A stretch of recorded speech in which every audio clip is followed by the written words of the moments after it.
Welcome to Comics on a Pyre, a channel to have a meaningful conversation over movies, life, books, and shows, and maybe just a spot to spend time BSing over comics. If you like your entertainment with a bit of substance, then you, my vagabond friend, have come to the right tavern. Tether your horse by the post and come right on in and warm yourself by the fire. Tap that subscribe button, and for the next few minutes, my fellow George Carlin reprobate, lend me your ear.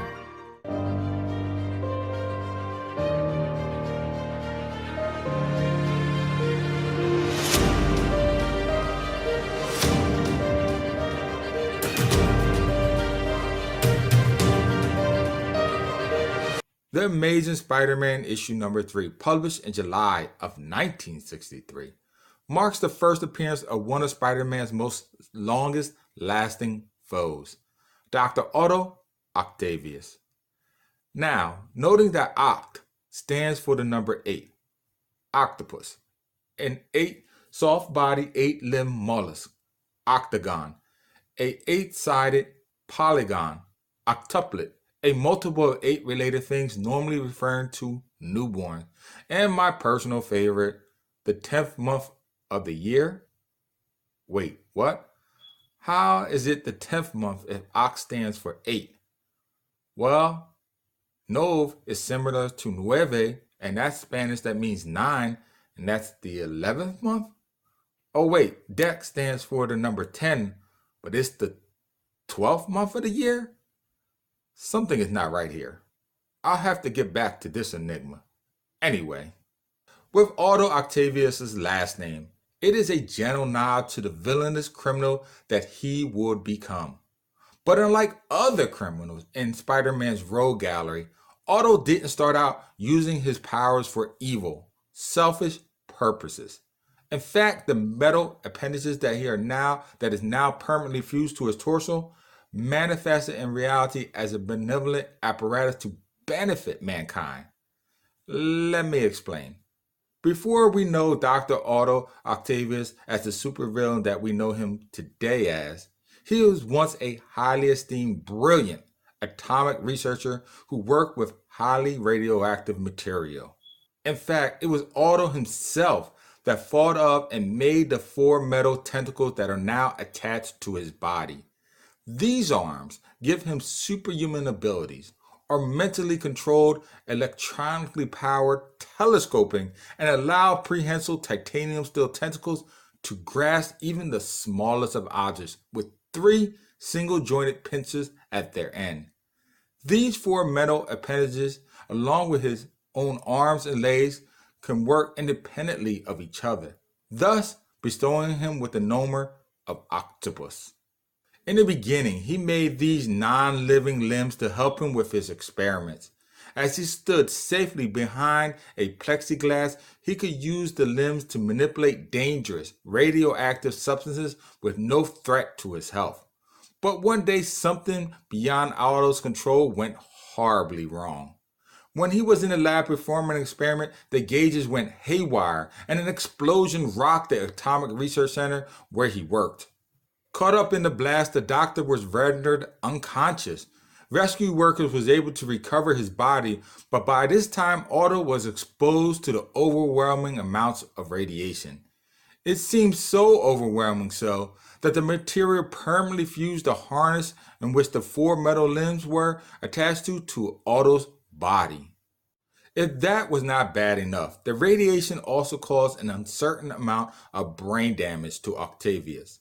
This is what I consider the sad part of Otto's story.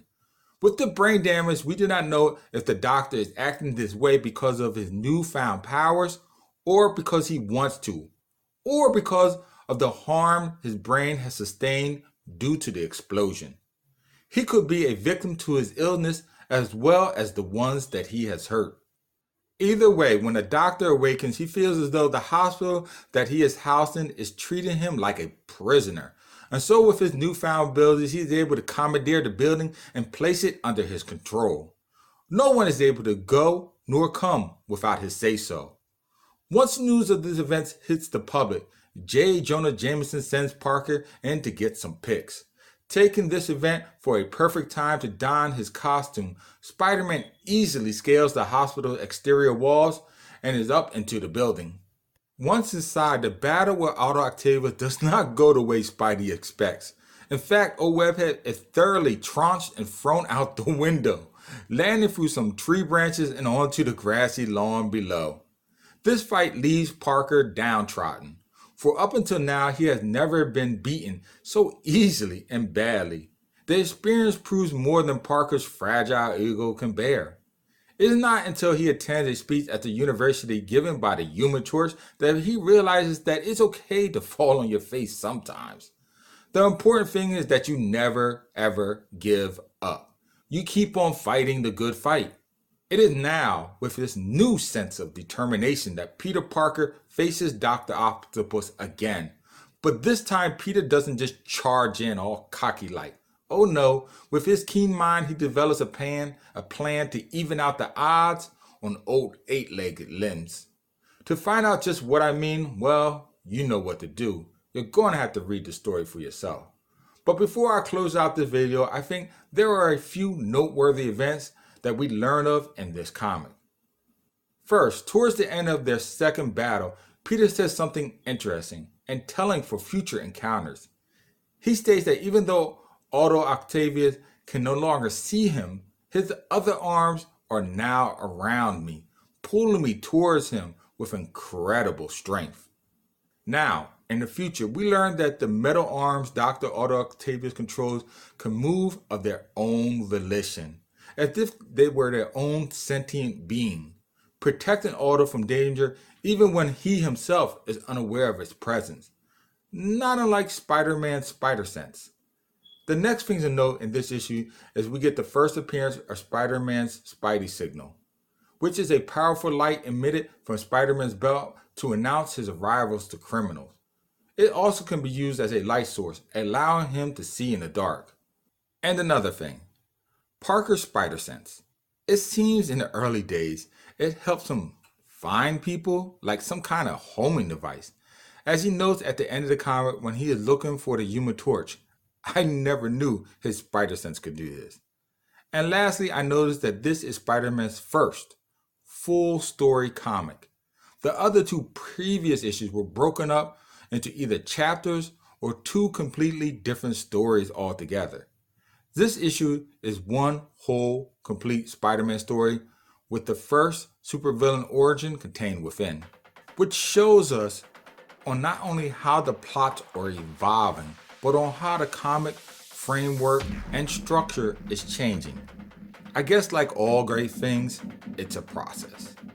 Well, I think I said enough for now. If you like this video, then by all means, gander on over to my comic book YouTube channel, Comics on the Pyre, for other videos like this one. While there, make sure to tap the bell icon to be notified when the next video drops. But until then, in the interim, till next time, as always, keep reading, my friends.